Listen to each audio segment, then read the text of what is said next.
La provincia del Guayas es la más afectada por la pandemia, con más del 70% de los contagios y más de la mitad de los fallecidos a nivel nacional.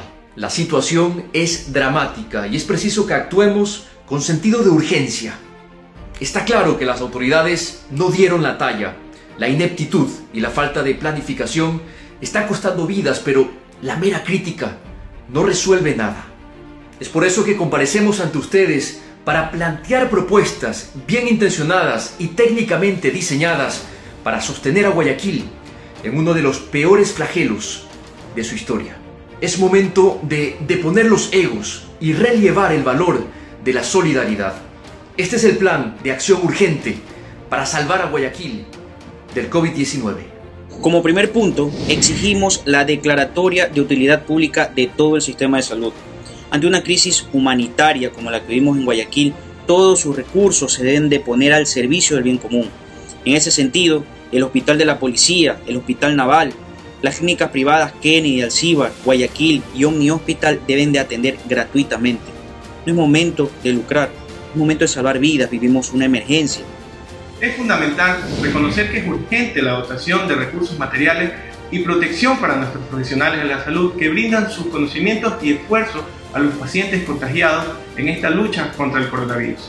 No hay tiempo para engorrosos procesos de compras públicas. Nuestros profesionales de la salud requieren de manera urgente estos insumos para sus actividades diarias. Debemos recordar que las Fuerzas Armadas están habilitadas para garantizar la suficiencia de estos recursos que necesitan nuestros médicos. Asimismo, la emisión de licencias obligatorias a todas nuestras farmacéuticas nacionales para la producción de todos los medicamentos que ayuden a enfrentar esta pandemia. Entendemos que la cuarentena es un lujo que no todas las familias se pueden dar. Es por eso que el tercer punto es el bono Vicente Rocafuerte, consistente en una renta básica de cuarentena de $726, que equivale a la canasta básica familiar, suficiente para cubrir las necesidades de la familia guayaquileña.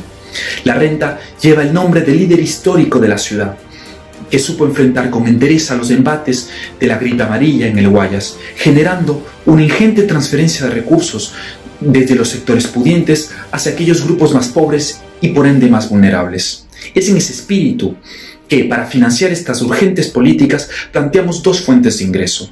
Por un lado, un aporte extraordinario de las grandes empresas guayaquileñas que, a pesar de ser el 4% del total, acaparan el 80% de las ventas.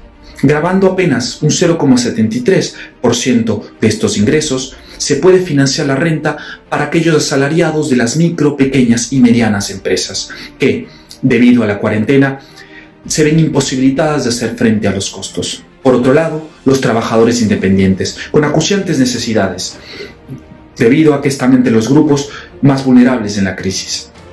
Es así que proponemos un aporte único del 6% sobre los ingresos de la banca privada, que desde 2016 viene rompiendo récords en utilidades. Solo para el año 2019 vieron aumentar sus ingresos en un 12%. Finalmente, entendemos que para una rápida y eficiente transferencia de estas políticas es imperante que el dinero electrónico vuelva a las manos del Banco Central. Así el Estado podrá llegar a los sectores marginados con el bono Vicente Rocafuerte. Como cuarto punto, exigimos solicitar ayuda internacional a países hermanos como China, Rusia y Cuba, que tienen la capacidad, la experticia y los medicamentos que necesitamos para ganarle la batalla al COVID-19. Es momento de egos, es momento de pedir ayuda a quienes saben y pueden ayudarnos. La idea es conformar brigadas que visiten el 100% de los hogares de los guayaquileños, realizando pruebas masivas y gratuitas, cumpliendo así con la principal de las recomendaciones que ha dado la Organización Mundial de la Salud, creando cercos epidemiológicos efectivos y aislando a las personas contagiadas, y que estas brigadas le den una mano a nuestros médicos y a nuestras enfermeras que con tanto sacrificio han trabajado durante estas semanas en Guayaquil. Pero es hora de recibir una mano. La ayuda internacional es urgente. Como punto 5, proponemos la suspensión del pago del alquiler, de las hipotecas y de los servicios básicos, entiéndase, luz, agua e internet, mientras dure la emergencia sanitaria, dejando claro, muy claro, que bajo ningún concepto se podrá dejar de proveer el servicio a ninguna familia guayaquileña. Adicionalmente, proponemos que los centros de educación privada emitan becas de matrículas y al menos condonen las pensiones de 2 meses para las madres solteras de Guayaquil. 0 despidos. Se debe garantizar el derecho al trabajo y a recibir una remuneración digna a favor de la clase obrera. Resulta inconcebible que esta tragedia sanitaria haya sido utilizada como justificación para dejar en el desempleo a los obreros ecuatorianos. En este sentido, el Ministerio de Relaciones Laborales debe proscribir cualquier intento burdo de dejar sin efecto contratos de trabajo por motivos de fuerza mayor o por caso fortuito. De otro lado, estas medidas de caridad de la banca privada en nada contribuyen. Necesitamos medidas de justicia social. En tal sentido, proponemos que los bancos otorguen créditos sin intereses, es decir, al 0%, a favor de los empleadores, que no es otra cosa que hacer posible ese mandato de la Constitución del indubio pro operario. Como punto 7 proponemos apoyo a las y los trabajadores de entregas a domicilio como Globo, Uber, entre otros. Afiliación a la seguridad social obligatoria por parte del Estado mientras dure la emergencia. Una vez superada la crisis, se deberá reflexionar sobre la realidad laboral de estos trabajadores, ya que por la naturaleza de su trabajo no son trabajadores autónomos como equivocadamente se los cataloga. Deberán ser contratados con todos los beneficios de ley por estas multimillonarias plataformas. El punto 8 es el bono 15 de noviembre, esto es, $200 mensuales para los héroes de la clase trabajadora, para los compañeros y compañeras que día a día hacen ese trabajo de hormiga para mantener limpia a la ciudad de Guayaquil, para las personas que hacen limpieza en los centros de salud, para los cajeros de supermercados y farmacias, para los guardias de seguridad, para los profesionales de la salud, para los bomberos, para todos los trabajadores que se encuentran en la primera línea de batalla. Deberán recibir un bono de $200 mensuales, adicional al salario fijado. Esto mientras dure la emergencia. 9.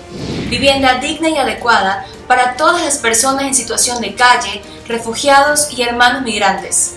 Exigimos la apertura de albergues municipales y estatales y cualquier tipo de instalaciones privadas que puedan ser utilizadas y adecuadas como albergue para todas aquellas personas que no pueden ejercer su derecho a la vivienda en medio de esta crisis sanitaria, pero que están necesitando un lugar donde refugiarse. 10. Congelamientos de precios de productos de la canasta básica. Garantizar una cadena de abastecimientos de alimentos de primera necesidad en conjunto con productores, mercados, tiendas de barrios y supermercados. El gobierno nacional deberá velar por el control de precios mientras que dure la crisis, asegurando así la soberanía alimentaria de todas y de todos los guayaquileños. Transparencia en la información y la creación de un centro de datos es la propuesta número 11. La información es poder y gran parte de la crisis humanitaria que está viviendo nuestra ciudad de Guayaquil es a causa de la falta de información o, en su defecto, del pésimo manejo de la misma. Por ello, es de suma importancia que profesionales expertos en la materia puedan localizar los focos de infección para que nuestras autoridades tomen acciones concretas y eficaces. Es decir, información diaria, didáctica y rigurosa, de fiel cumplimiento por parte de los medios de comunicación bajo prevenciones de ley. La creación de un centro de datos entre el INEC y la SPOL ayudará a tener información certera. Punto número 12. Las Fuerzas Armadas del Ecuador deben de poner a disposición de Guayaquil toda su capacidad logística con la que cuentan en el país. Con orden y disciplina se debe hacer cumplir la cuarentena y toque de queda, respetando irrestrictamente los derechos humanos de los guayaquileños. Adicionalmente, las Fuerzas Armadas aportarán con la elaboración y entrega de kits alimenticios a las familias que no cuentan con ingresos suficientes y así poder garantizar su soberanía alimentaria. Finalmente, proponemos que la Junta de Beneficencia de Guayaquil le haga honor a su nombre, teniendo en cuenta que esta Junta percibe también fondos públicos. La interpelamos a que garantice los servicios mortuorios, de sepultura y de cremación de todos los hermanos y hermanas guayaquileños que lamentablemente fallezcan en medio de esta crisis sanitaria, así como también que ponga a disposición del COE cantonal, provincial y nacional toda su infraestructura hospitalaria y mobiliaria para hacerle frente a la emergencia. Por mucho que el virus no entienda de clases sociales, la forma como nos defendemos del virus sí tiene que ver con la desigualdad. Ahora o nunca, Guayaquil, vive por ti. Es una frase que hoy tiene mucho sentido. Yo firmo por Guayaquil. ¿Y tú?